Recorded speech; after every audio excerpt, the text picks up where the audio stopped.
السلام عليكم ورحمة الله وبركاته. كلنتي wanaagsan asxaabay meel kasto naga daawareysaan soo dhawaada barnaamijkeeni labaad maanta waa xad taariikhduna waa 10 May 2026 wararkii ugu dambeeyay soo kordhay tan intaynu kala maqnayn aynu barnaamijka ku soo qaadanaynaa warbixinada barnaamijkan idinku wayno waxa kamid ah ugu dambeyn Iran oo u gudbisay Pakistan goordhawey fakarkeeda wada hadalka ku saabsan ee uu Mareykanku muddo sugay laakiin la taliyaha aayatullaahiga ayaa war cajiiba ka soo daba tuuray hadaba sheeko la yaab leh sida wax la isu dhaafsaday iyo warka gadaal ka yimid iyo wararkii ugu dambeeyay barnaamijkan idinku haya dhanka kale sargaal sare oo ka tirsan ciidanka ilaalada kacaanka Iran ayaa sheegay Ingiriiska iyo Faransiiska maraakiibtan ay keenayaan Hormuz ee ay leeyihiin maraakiibtan ku caawinayna annaga iyaga il iyo aragtiya naga dhaxayso nagta ka saarayna sheekadaasoo iyana waan idin hayaa waxa soo kale aan idin soo gudbin doonaa Shiinaha oo isna hunguri uga jiro khaliijka inuu soo dago kadib markaa Mareykan halka ka baxo Shiinaha wuxuu aaminsan yahay Mareykan inay halka uga dhamaatay oo Iran ka cayrsatay oo sii socdo haddaba qodobadaas ayaynu barnaamijkeena labaad maanta axada ku faahfaahinayna inta aan ku jirnana wixii warar soo kordha waan idin la socodsiin doonaa kulanti wanaagsan asxaabay meel kasto naga daawanaysaan ku soo dhawaada barnaamijkeena labaad maanta axada taariikhduna waa 10 May qodobadii soo dhacay tan intaynu kala maqnayn ayaynu barnaamijka ku soo gudbinaynaa ugu horeyn waxaynu ku bilaabaynaa Pakistan oo sheegtay inay Iran ka gudoontay jawaabtii hindisihii Mareykanka kadibna jawaabta ay u gudbisay Mareykanka Pakistan waxay leedahay annagu sideedaba dhexdhexaadana warqadda naloo keeno ma furno xataa ma fiirino iyadoo sideeda America waa taas American hindisa keenaya Iran u socda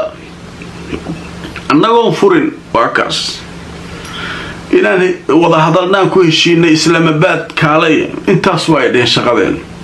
haddaba maalmahan oo dhan Mareykanku waxay u foolanayeen oo naftu kays oo Iran ma ka soo jawaabto ilaa markii dambe la yiri Iran waxay la gaadeen ninkan safarkiisa Shiinaha laakiin safarkii ku dheeraaday baashi sidii loo soo safarka 4 ma dhawaa ninkan cabaadka ka dhabaaday maalin walba 4 jeer u sheegaya wuxuu leeyahay Iran ka sugayna Iran aawo Pakistaniintii u la hadlaya wuxuu leeyahay aawo hadda marka waa la dhiibaaliyay laakiin jawaabta ay keentay Iran inay wax walba ogolaatay inay miiska fariisanayso iyo wixii dhan wali tafaasiil laga mahay Pakistan waxay leedahay anagu waxba ma wana fiirin waa qabanay waa dhiibnay Mareykan haduu dhiibnay Mareykanka markaas ka soo jawaabi doona waxyaabay keentay kana keentay asaga soo dhihi doona tireen hadaba marka aan tuso marka hore warbixinta sheekadan ugu dambaysa laga qoray waxa leeyahay Iran waxay u dhiibtay jawaabtii laga sugayay hindisihii Washington si markaa dagaalka loo dhameeyo marka Iran waxay soo dhiibtay hindisihii Mareykanka loo gudbinayaa kadibna dagaalka si loo dhameeyo ujeeda marka Pakistan loo dhiibay alwasiid Pakistani leedahay dhexdhexaadiyaha Pakistan loo dhiibaa asaguna marka iyadu sideedu dhiibay laakiin marka war yara soo baxay meeshan aad cajiib waa la taliyaha aayatullaahiga waa nin awood ku leh marka loo eego title-ka ama jagada uu haysto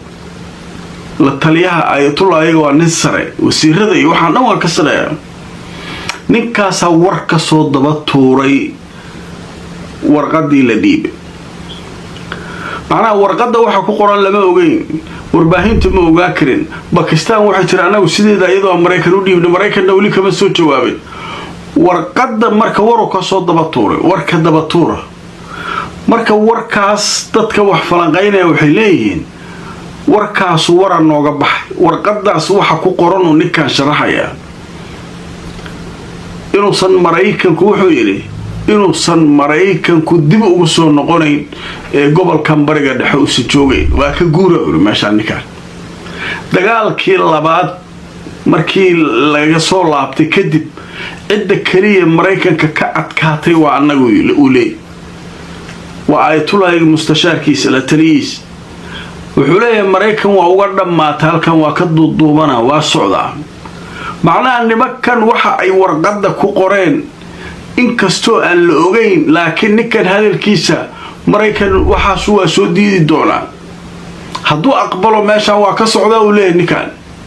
haddaba markaan idin tuso aljaziira ayaa warbixin cajiiba ka qortay waxa ay ciwaan uga dhigtay hasiimada ama guuldarrada Washington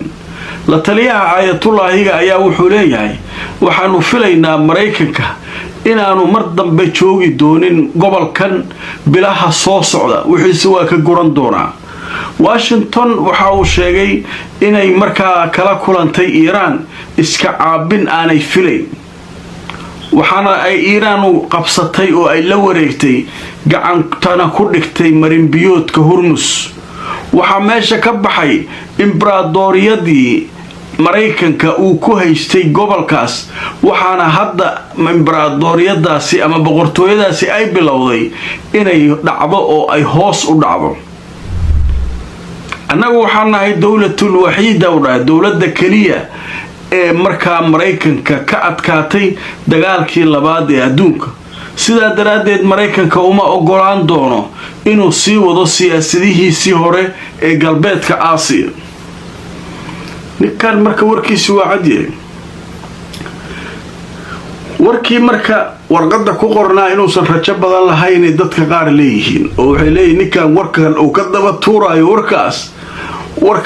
warkaasu nabadaa rabnaa iyo warkaan isma keenaya leeyihiin marka sheekadaasu halkaasay iyaduna ka qasan tahay marka waxaa kaloo soo baxay war kaloo cajiiba sida yimid oo la leeyahay shiinuhu wuxuuba quudaraynayaa inuu soo dago carabtan la soo dago shidaalkan iyo waxa kan iyo markiisa iska dhuuq carabtan marba qofa iska imaanaya iska degayo iska dhuuqayo meeshaan waa la yaab wuxuu leeyahay aniga waxaan noqon doonaa ninaan ku kalsoonaan doontaan idin ilaalin doona marka waa kaas Iran hadda maxay lahayd xuduurkaaga ama joogitaankaaga gobolkan bilaha soo socda waa sii dhabaana waa ka guure baashaan duqa markuu guuro shiineesna Iran isku xareeyay anaa soo dagayo leeyahay carabtii uu la sii hadlaa shiinuhuna wuxuu leeyahay carabay aniga waxaan ahay qof ku kalsoontiin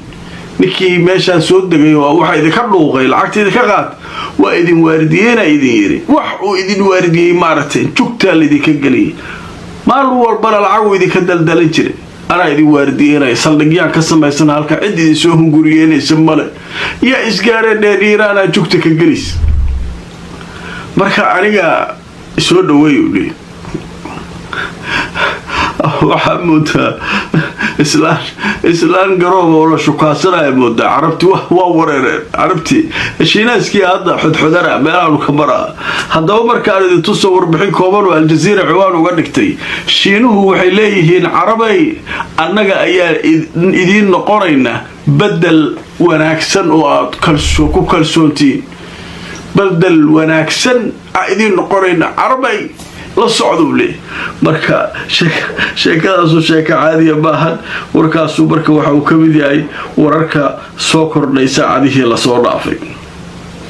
way qodobka isaguna halkaas ka gudbaynaa warka kale cajiibka shalay iyo daraadii waxaanu ka hadlaynay markab Faransiisa Hormuz tagaawiri markab Ingiriisa Hormuz tagaawiri maxaa ka doonaysiin waxa ka doonaynaa maraakiibta meesha maraysa saacideena Mareykanna annaga kuma xirin Iran oo la hadleen waa taa marka shalay idin lahaa ogaada shalay waxaan idinku iri hadaa xusuusataan barnaamijkii xalaal u maleynaya ama idinku iri miinada baasaa gashtay Ingiriis meesha maraakiibtan maasaa meesha ku ceshaday Iran hadda war ma soo saarinayeen laakiin war ay soo saari doontaa haddaba marka sida warbixinta aljaziira ay qortay mas'uul sare oo ka tirsan Iran waxa uu sheegay inay iska caabin doonaan oo ay la diriri doonaan joogitaanka maraakiibta dagaal ee Faransiiska iyo Britain ay soo gaareen meel ku dhow Hormuz ku-xigeenka wasiirka arrimaha dibadda ee Iiraan ayaa warkan soo saaray waxaana uu sheegay in halkaa la keeno maraakiib dagaal oo marinbiyoodka Hormuz iyadoo lagu marmarsiyoonayo in la ilaalinayo habsami u socodka maraakiibta halkaas waxa uu sheegay inaysan waxba ka bedeli doonin waxaana uu yiri joogitaanka maraakiibta dagaal ee Faransiiska iyo Britain ee marinbiyoodka Hormuz waxay keeni doontaa jawaab degdeg ah oo lala yaabo oo Iiraan ay ka bixin doonto waraa meesha isaga tagaydeen badan furaynaadiina maahan meeshaan waxaan furaynaadiina maahan meesha isaga tagaydeen walle ka teedeen nagta sida alladii kaga bilaabo halkan madaxa ay ku socodsiinayaan meeshaan Amerikaana mari way markaas waxa leeyahay waxba marsiinay marka sheekadaas ayaduna wararkii soo kordhay ka mid tahay haddaba qadar xayisiisa kadib intaanu barnaamijka ku jirnay maxaa soo dhacay waan idinaya kula wanaagsan asxaabay meel kastoo naga daawanaysaan ku soo dhawaada barnaamijkeennii labaad maanta waa axad qaybihii ugu dambeeyay barnaamijkeenu maraynaa haddaba qaybtan maxaa soo dhacay Netanyahu ayaa war soo saaray wuxuu leeyahay dagaalkii Iiraan weli ma dhamaanin dagaalkii Iiraan weli ma dhamaanin haye ilaa meel la saaro uraniumka nuclearka noqon kara iyo alaabtan iyo waxa ka nuclearka iyo wax dhamaaday maluule marka waa u sii sheegaya markuu maqlay waay warkan markuu soo saaray jawaabtii Iiraan loo dhiibay Mareykanka marka wuxuu leeyahay la socda dagaal ma dhamaan Iiraan inta ay barmarsiyo u raadinayso nuclearka iyo uraniumka si ay sanay leedahay wax nabada ma jiraan marka wuxuu ka sii hordhacayaa hadalkii Trump oo mar dhow soo saari lahaa Trump asagu waxa dhan isku ah marka mar dhow markii hindisaha loo akhriyo asaaba soo jawaabay okay way ama okay maanu soo dhihi doona marka ninkanu marka wuxuu leeyahay dagaal marka ma dhabaan marka waa arki doonaa wararkaas waxay ahaayeen wararkii soo kordhay tan intaynu kala maqleen asxaabay meel kasto aad joogtaan like gareeyo oo share gareeyo barnaamijka inta aan mar kale barnaamij kale kulmayno hadii Allah idmo